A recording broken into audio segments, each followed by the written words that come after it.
Cuando terminó todo el trabajo, sucede que al profesor Yokoyama se le ocurrió la brillante idea de por qué no íbamos a visitar el Chichón. Y bueno, sonaba muy bien porque estábamos en Chiapas y por lo que él sabía, el Chichón estaba en Chiapas. Nosotros no estábamos muy seguros de que hubiera un volcán que se llamaba Chichón, que estuviera en Chiapas.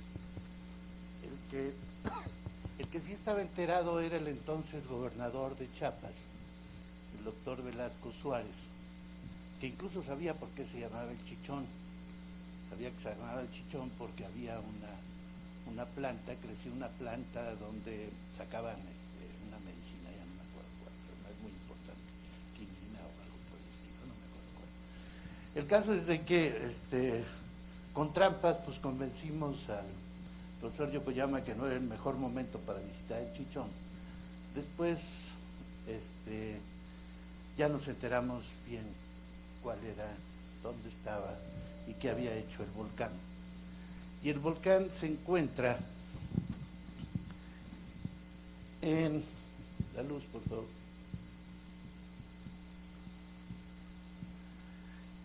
Este es un mapa del vulcanismo en México. Entonces tenemos zonas, digamos, de vulcanismo. Tenemos el eje neovolcánico mexicano, tenemos los Tuxtlas y tenemos la cadena volcánica de Chiapas, y después pues viene la cadena volcánica centroamericana. En esta cadena volcánica chapaneca, el primero de estos volcanes es precisamente el Chichón. Y no solamente era un volcán que no conocíamos, sino que tampoco conocíamos, y después se supo a fondo cuál era la actividad histórica que había tenido. El primer conocimiento del Chichón se dio por allá por los 1930, cuando la gente empezó a reportar fumarolas, etcétera. Y la comisión de geología mandó a un geólogo, Muller, en 1933 hizo una descripción, encontró una serie de fumarolas y de manifestaciones que lo definían al Chichón como un volcán activo. De esa manera el Chichón entró a formar parte del catálogo de volcanes activos en el mundo. Después hubo un silencio con respecto al Chichón, no se volvió a hablar de él, al menos en el ámbito científico, y fue hasta los 70 cuando la CFE con Damon y Montesinos en 1978 fueron y hicieron un reconocimiento y fecharon el cráter Soma del Chichón con los trabajos iniciados por CFE para la construcción de presas. Fueron otras dos gentes, Canul y Rocha, y en 1981 hicieron un levantamiento más profundo del Chichón. Para este tiempo ya la CFE había instalado un sistema para checar la sismicidad alrededor de la presa de Chicoacén. Era un sistema todavía no muy grande de registros sísmicos, pero lo suficientemente amplio para detectar los sismos alrededor de toda esta zona. Bueno, el Chichón, la estructura, el ámbito tectónico en el cual se encuentra, pues están todas las fallas que tienen la misma dirección que la falla Polochic-Motagua, todas son transversales, y hay unas que pasan directamente por el Chichón, que está además metido en una serie de plegamientos anticlinales de Chiapas. Aquí vemos la geología, hay una falla que pasa por cerca del cráter del Chichón. Después están los anticlinales, inclinales, la unión Coimba, y en medio de esta estructura es donde irrumpe el volcán. Bien, la sismicidad detectada alrededor de este volcán empezó a ser detectada a finales de 1980. Hay que decir que toda la región estaba habitada por zoques prácticamente desde siempre. Y los zoques habían tenido algunos problemas con el gobierno de Chiapas y habían reportado retumbos, habían reportado sismos y demás. Pero como es costumbre en Chiapas, pues no los pelaron. Y entonces los regresaron y había una situación muy tirante entre la población indígena de esa zona y el gobierno de Chiapas. La sismicidad se incrementó en 1981 y llegó a un máximo en marzo de 1982. Para este tiempo ya había habido una serie de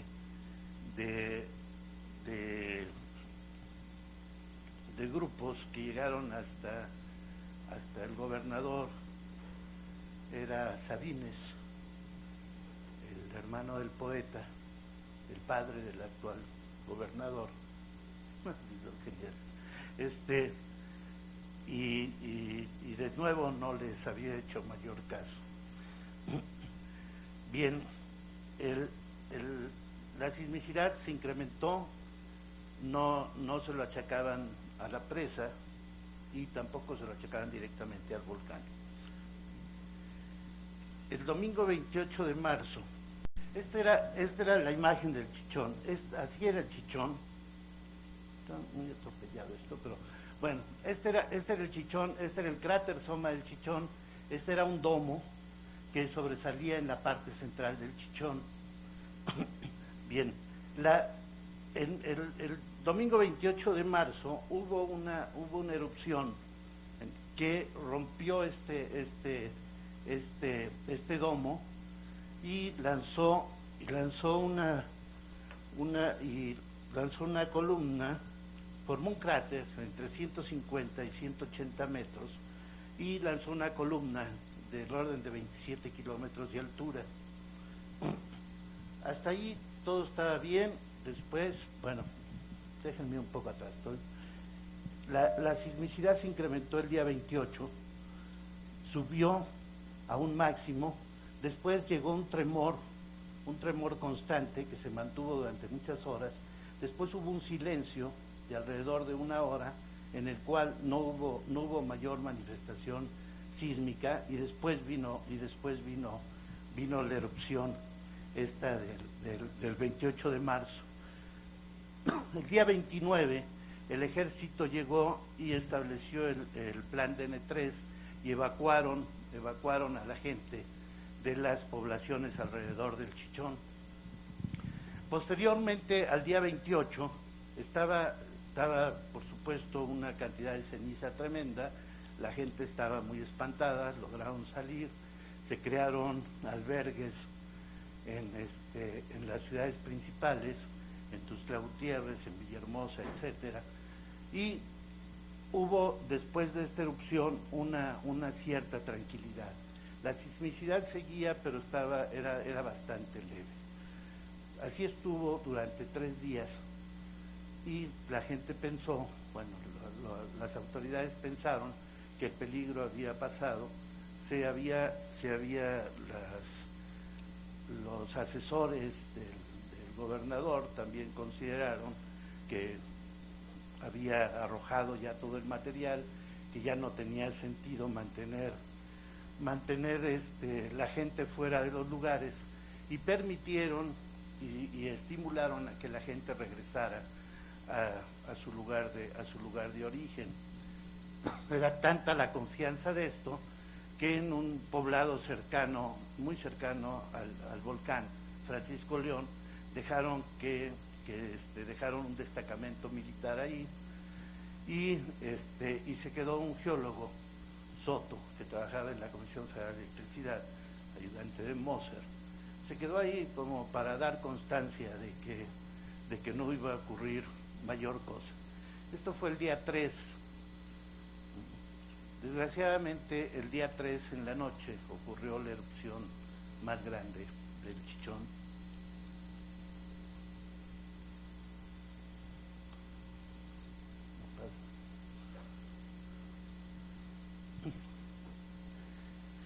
Servando se había ido con anticipación suficiente.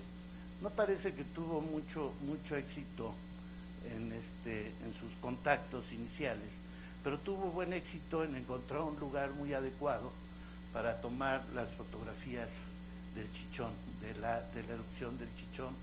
La erupción del Chichón terminó por volar toda la parte central del domo, y esto fue en la noche. Aquí ven la erupción del Chichón, extraordinariamente captada, ¿no? Después los flujos que surgen por un lado se alcanzaron del orden de 8 kilómetros alrededor, y los efectos. Bueno, lo que ocurrió es, más o menos voló el domo, surgieron los flujos alrededor, se levantó una columna del orden de 32 kilómetros, que esta es toda la parte que abarcó, ¿sí?, la nube, y desde la primera erupción la ceniza destruyó los techos y provocó serios problemas. Alcanzó un área que queda marcada aquí, que va prácticamente desde la costa, prácticamente de costa a costa, ¿no? Incluye Palenque, Villahermosa, etc.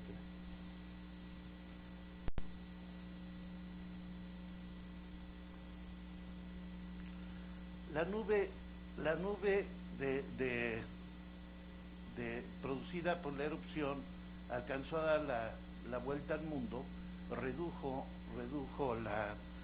la temperatura. Hay un estimado de reducción de la temperatura del orden de medio grado en la temperatura global.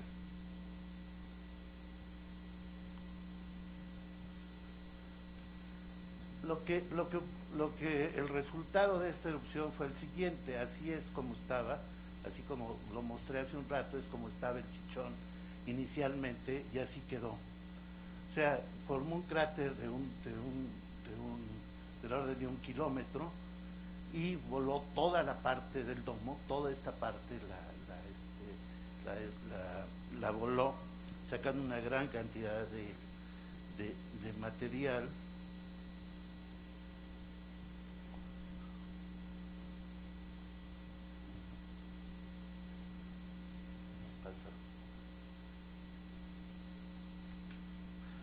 Anterior era el cráter.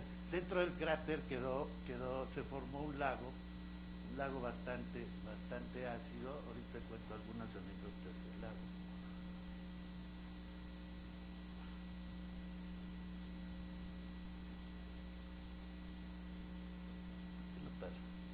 Esta es la primera bajada al lago que alguien hizo. Aquí está Servando, aquí está la mitad de yo. Esta bajada fue muy curiosa, porque provino de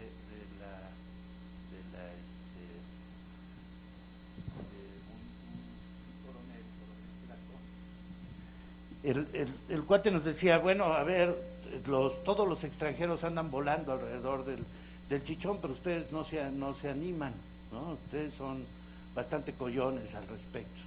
Dijimos, bueno, ¿tú te animas a entrar al cráter? Yo sí. Entonces fuimos y bajamos en el cráter. Es una verdadera tontería, porque bajamos y el tipo se quedó con un vuelo estático, mientras alguien bajaba y ponía el pie a ver si no se hundía, ¿no? Y como pasa siempre en las películas estas de National Geographic y demás, cuando el hombre va arrastrándose para llegar a la cima, ¿no? Ya va jadeante y todo esto, pero lo que no dicen es que el fotógrafo llegó primero para fotografiarlo. Entonces, pues el fotógrafo se bajó y nos vio en el momento heroico en el cual pisábamos y conquistábamos el cráter del Chichón. Esta es la zona cubierta por la ceniza del Chichón. La destrucción principal destruyó nueve poblaciones alrededor: Francisco León, La Trinidad, El Naranjo, San Pedro, Guayabal, Chichonal, etc. Entonces, lo que pasó aquí alrededor con los brujos, esta es la iglesia de Francisco León, ¿no? Bueno, así era la iglesia de Francisco León. Y aquí está el poblado de Francisco León, como era originalmente. Aquí está la iglesia, y era un pueblo bastante próspero y muy verde y todo. Esta es la forma en que quedó la iglesia, y aquí lo vemos, lo que quedó lo que no quedó del poblado. Aquí pasaban cosas muy curiosas, porque como aquí se había quedado el destacamento militar, y la erupción había provocado del orden de 2000 muertos, después es una estimación posterior, claro, pero aquí se había quedado el destacamento militar, y aquí estaba también Soto, y bueno, había mucha gente que había regresado a esta parte, pero sobre todo fue de que los familiares de los militares exigieron que se les entregaran los cuerpos. Así que hubo un despliegue más o menos grande o constante para recuperar los cuerpos de los militares. Todos los días iba el helicóptero, ahí se ve, aquí se ve el helicóptero del ejército, por ahí. De aquel lado se ve el helicóptero del ejército. Bajaban los militares, se formaban, había siempre comandados por un general, ¿no?, extraordinario. Este general era así como la imagen máxima, típica de un general latinoamericano. Él había recibido la medalla del Cóndor por la Operación Cóndor y demás de parte del Senado de los Estados Unidos. Era bajito, traía chaparreras, jugaba básquetbol, ¿no?, y metía a la cárcel a todo aquel que lo bloqueara para que él metiera la pelota en la canastita. Y bueno, los juntaba a los soldados, los ponía alrededor y les decía: desgraciados, yo les compro galletas, les compro refrescos y ustedes no encuentran ningún cuerpo. La verdad es que era una cosa tremendamente desagradable, ¿no? De pronto aparecía y decía: con la novedad, mi general, que encontramos el cuerpo del cura del lugar. Ah, muy bien. ¿Y cómo estaba? Pues yo no sé qué hacía el cura, mi general. ¿Por qué? Traía la bolsa llena de dinero, ¿no? Y cosas esas ocurrían todos los días. Los presos los habían sacado, los volvieron a meter y ahí se quedaron. En fin, era una cosa bastante negra lo que ocurría en este sitio, rescatando los cuerpos. Era muy, muy trágica la cosa, la verdad, porque todo quedó ahí, excepto algunos cuerpos de militares que lograron rescatar.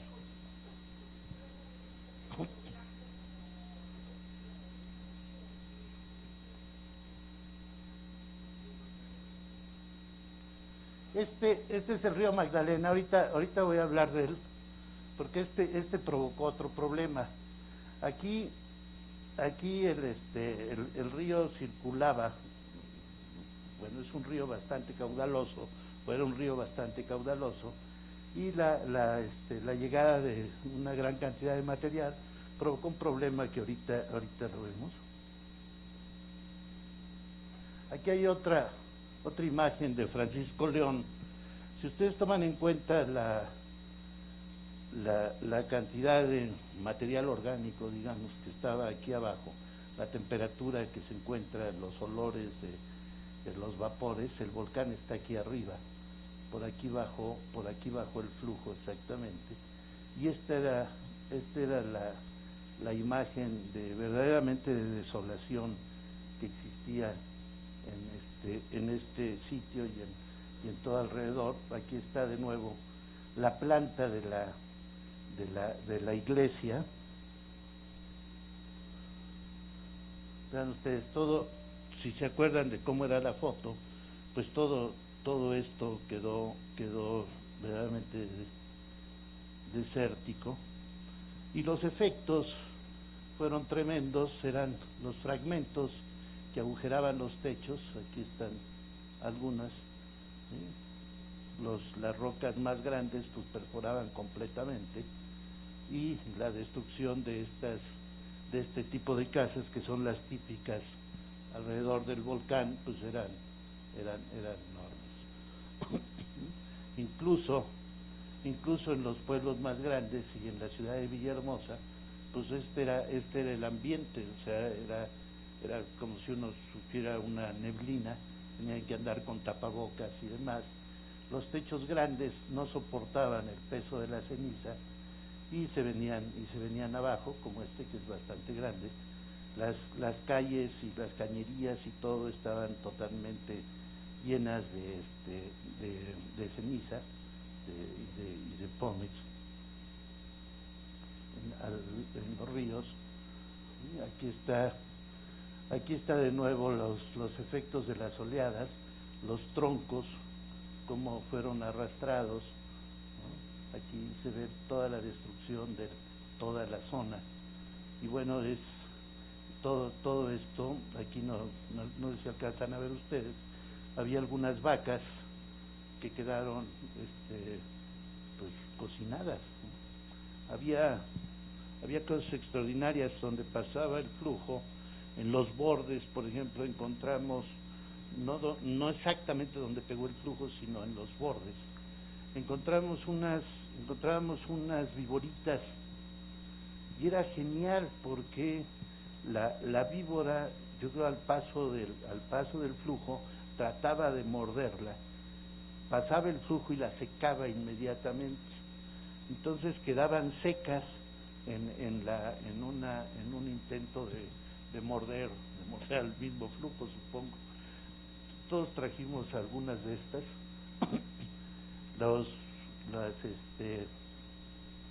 La destrucción pues era total. Aquí es de nuevo las mismas tipos de manifestaciones. Algo interesante es la destrucción en las paredes. Tal vez en otras se vea mejor.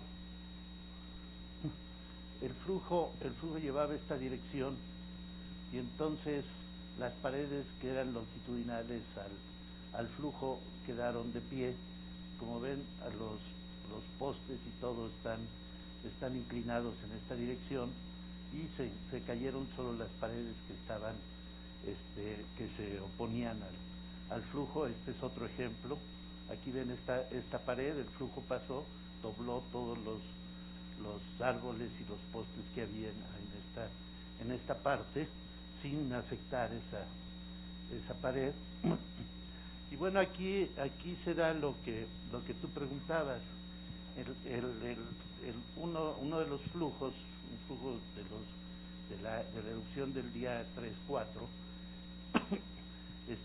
depositó una gran cantidad de material y alteró completamente todo el sistema hidráulico de la zona, de tal manera de que se formó una presa déjenme ver, por aquí tengo las dimensiones. A finales de abril el lago tenía 4 kilómetros de longitud y de 300 a 400 metros de ancho. Tenía un volumen estimado de 26 por 10 a 10 metros cúbicos de agua. Entonces se formó la presa, estaban todos los troncos y el material formando un bordo, pero el problema es de que vino la época de lluvias en mayo y entonces empezó a crecer y empezó a minar la presa esta natural. Aquí estaba el volcán, aquí estaba formada la presa, este es el lago Magdalena.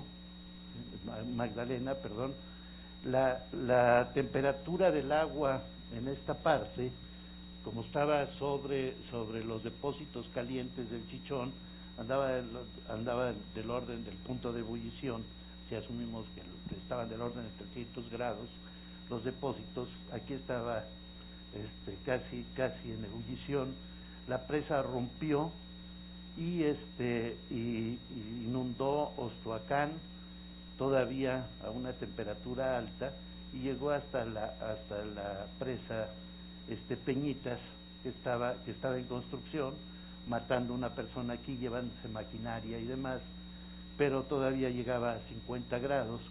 La presa aumentó bastante, de unos metros el nivel, y llegó este flujo con material hasta bastante arriba. Esto de la presa también pasaron algunas cosas. Se rompió el 26 de mayo a la 1:30 de la mañana. Sucede que aquí en Ostoacán es donde estaba nuestro general, le decíamos el zorro de Ostoacán, porque traía unos lentes como Rommel, se movía un poco como Rommel, y él se quedó aquí, pero había la comandancia, quedó a cargo de un general Moguel, y todos los días se volaba para ver cómo estaba la presa, si la presa estaba bien o estaba mal. Nosotros insistíamos en que se iba a romper, que irremediablemente se iba a romper. Algunos generales ahí decían que no se iba a romper, que ellos habían hecho presas en la época de Lázaro Cárdenas, que habían resistido mucho más y que no iba a ocurrir nada. El zorro de Ostoacán aquí, el general, decía que no había problema, que él tenía ya listos todos los camiones para desalojar a la gente, y tenía los camiones en la parte más baja, por más que decíamos que no era suficiente. Entonces lo que sí accedieron fue poner soldados por aquí con radios para avisar cuando se rompiera la presa, y efectivamente pudieron avisar cuando se rompía la presa. Le avisaron al general Quintanar, y el general Quintanar ordenó la evacuación. La verdad es que muy bien organizada, todo el mundo se fue hacia los camiones, pero el angelito de la guarda del general Quintanar le dijo que no era por ahí, y entonces dio contraorden y ordenó que todo el mundo se fuera sobre los cerros. Esta intuición, que no sé de dónde le salió, hizo que la gente no quedara sepultada, bueno, ahogada en agua caliente en esta parte. Hubiera sido un aumento más de la tragedia que ocurrió.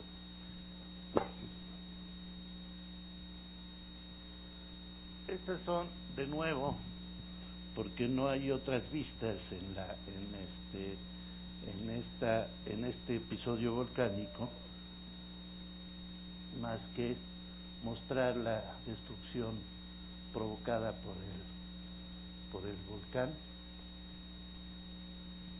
El volcán, la erupción no fue extraordinariamente grande, fue grande, del orden de 4, pero no fue una super explosión ni nada por el estilo. Fue una explosión grande, bastante grande, pero no no monstruosamente grande.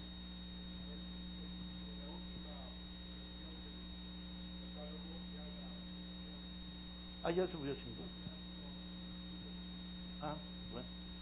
Pero lo que quería era marcar algo que incluso tú pusiste, y era, simplemente quería mostrar el tamaño con respecto a erupciones verdaderamente catastróficas.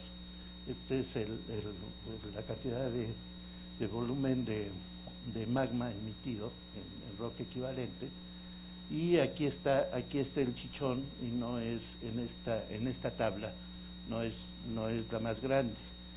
Y quería remarcar esto porque estas transparencias me las prestó observando para hacer valer, donde se hace valer algo que tiene toda la verdad del mundo, y es de que no había ningún sistema de prevención en esa época.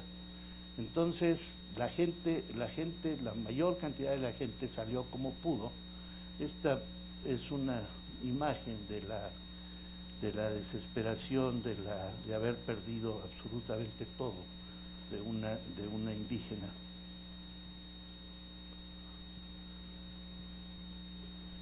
Y como dice, un volcán pequeño, una erupción improbable e inesperada, en ausencia de un sistema organizado de prevención, preparación y respuesta, causaron devastación, numerosas pérdidas humanas y un daño económico enorme. Entonces, algo que se quería mostrar en esto es la falta de prevención y cómo se incrementa la tragedia cuando no existe un sistema adecuado para rescatar. La erupción limpió, digamos, de vegetación todos los alrededores, de tal manera que se pudo sacar la historia eruptiva del volcán. Y en los últimos 8.000 años tuvo erupción hace 550 años, 900, 1250, 1400 años, 1700, 1800, 2000, 2400, 3100, 3700, 7500 años. Esta es una columna estratigráfica que hizo Juan Manuel Espíndola, donde se ve la erupción de 1982. Hay paleosuelo, después vienen todas las erupciones, pero aquí encuentran cerámica hace 1250 años, cerámica y objetos de obsidiana, y acá también, hasta acá abajo, en la de 2500 años, fragmentos de cerámica, flujo de ceniza gris con carbón y cerámicas. O sea, el volcán la población del volcán tenía mucho tiempo en esta parte, pero desgraciadamente este volcán, como muchos que hay por ahí, pues no tienen ningún sistema, aunque se han puesto algunas estaciones ahora sismológicas. Yuri hace evaluaciones periódicas de gases y demás, pero no existe un sistema completo de vigilancia del volcán, y no existía en ese tiempo, y gran parte fue la causante de que encontrara que la profundidad, la altura de la tragedia fuera tan grande. Lo que quiero señalar es que en ese tiempo no había, y la urgencia de señalarlo, dije mal, pero bueno.